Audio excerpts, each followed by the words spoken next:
por que que o establishment é sempre, vamos dizer, estatizante e mais ou menos socialista? Para entender isso, é preciso investigar um mecanismo que é gerado pelo próprio capitalismo e que funciona assim. O sujeito, dentro da economia de mercado, ele prospera e enriquece de tal maneira, que quando chega a um ponto, quer dizer, ele percebe que ele não tem mais motivos para continuar submetido às oscilações do mercado. O mercado que o produziu, daí para dentro se torna uma ameaça para ele. Então é preciso, vamos dizer, cair fora das leis de mercado para garantir a permanência da grande fortuna pelas gerações seguintes. O indivíduo, então, entra com um tipo de considerações que já não é capitalista, mas que é de ordem dinástica. Ou seja, já não se contenta em ser um grande capitalista, mas quer ser um dinasta, alguém que vai garantir o poder para a família por 2, 3, 10 ou infinitas gerações. Então, a partir desse momento, a abordagem que essas pessoas fazem da sociedade já não corresponde a uma perspectiva capitalista, mas a uma perspectiva de tipo aristocrático. É um poder de tipo aristocrático, tá certo? O qual, por definição, independe da economia. O poder aristocrático, se você vê qual é a origem dele na Europa, a aristocracia europeia ela se forma no campo da guerra. São as pessoas que conseguiram organizar, vamos dizer, a resistência às invasões bárbaras e que com isso adquirem, vamos dizer, um poder, uma liderança e são premiadas pela comunidade com terras, dinheiro, etc, etc. Então, esta casta aristocrática ela aparece como um poder de ordem exclusivamente político-militar, nunca econômico. Quando vocês lerem, o poder da aristocracia se basear na propriedade feudal, você pode ter que estar falando com analfabeto. Tá certo?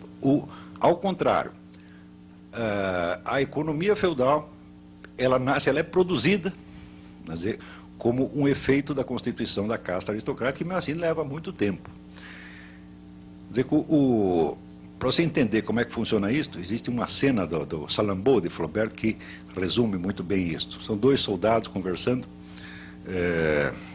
ali das guerras contra Cartago, e um diz assim: olha, quando esta droga terminar, eu vou para casa comprar uma fazenda, tá certo? E vou plantar e vou enriquecer, né? Eu vou comprar um arado e vou plantar e vou enriquecer. E o outro puxa a espada e diz: eu não preciso de arado nenhum, está aqui o meu arado.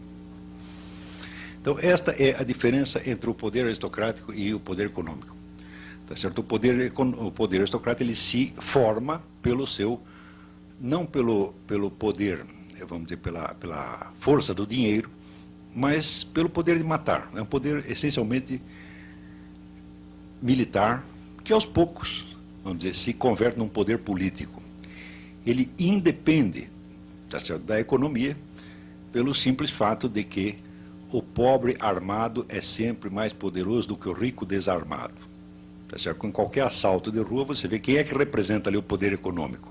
É a vítima. Não é isso? Hoje em dia, o brasileiro é muito dinheirista, ele acredita só em dinheiro. Fala, olha, dinheiro funciona, mas tem uma coisa que funciona mais. Tá certo? Um 38 encostado na sua cabeça funciona enormemente mais. Então,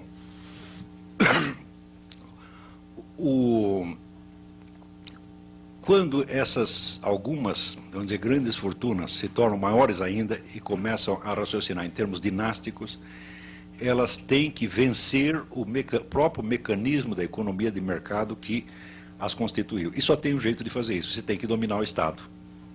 Tá certo? Então, quer dizer que o poder destas grandes organizações, é econômico até um certo ponto. Depois ele se converte num poder político-militar que já independe do curso das coisas econômicas. Por quê? Porque tem os meios, vamos dizer, de dirigir, de dominar, de estrangular esse mecanismo do mercado. A essas pessoas eu chamo os metacapitalistas.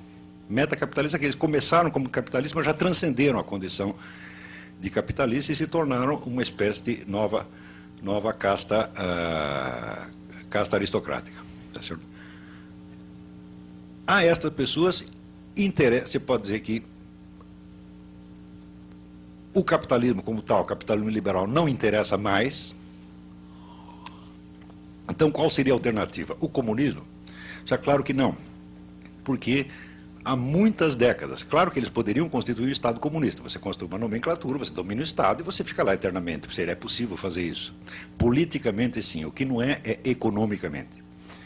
Porque a economia comunista, a partir do instante em que você estatiza todos os meios de produção, ela se torna completamente inviável. Isso já foi demonstrado em 1922 pelo Ludwig von Mises, quando ele diz o seguinte, ele diz, olha, o que é o comunismo? O comunismo é a economia planificada, tá certo? Para você fazer a economia planificada, você precisa fazer um negócio chamado cálculo de preço. Como é que você faz o cálculo de preço? Através do mercado. Se você abole a economia de mercado, não tem preço, portanto não tem cálculo de preço, portanto não tem economia planificada. Então, quem quer que tenha acreditado por 2 minutos em economia comunista, tá certo? Acredita no quadrado redondo, tá certo? Então, isso aí, você não pense que a elite econômica ou que a elite governante soviética não sabia disso, sempre souberam, tá certo? Então, economia, quem quer que diga, nós vamos aqui implantar uma economia comunista, você não vai não. O que você vai fazer é o seguinte, você vai chamar de comunismo e você vai criar um capitalismo subterrâneo, clandestino, que representará, como representou na Rússia, mais de 50% da economia. Tá certo? E em cima você vai maquiar com um planejamento comunista, feito todinho, exatamente como foram feitas as estatísticas soviéticas, na base, vamos dizer, de dados falsificados. As estatísticas soviéticas não é que elas eram falseadas, elas eram totalmente inventadas. Não havia lugar no mundo onde o governo ignorasse tão majestosamente a realidade da economia do que na União Soviética. Tá certo? Quer dizer, aquele que parecia ser a economia mais dirigida do mundo era a economia mais anárquica do mundo. Como é que você vê isso? Vocês já repararam como no dia seguinte da queda do comunismo apareceram milionários russos? Sim, do dia para a noite. Como é que pode ter tanto bilionário se não tinha propriedade privada dos meios de produção? Resposta, tinha, sempre teve. Só oficialmente é que não tinha.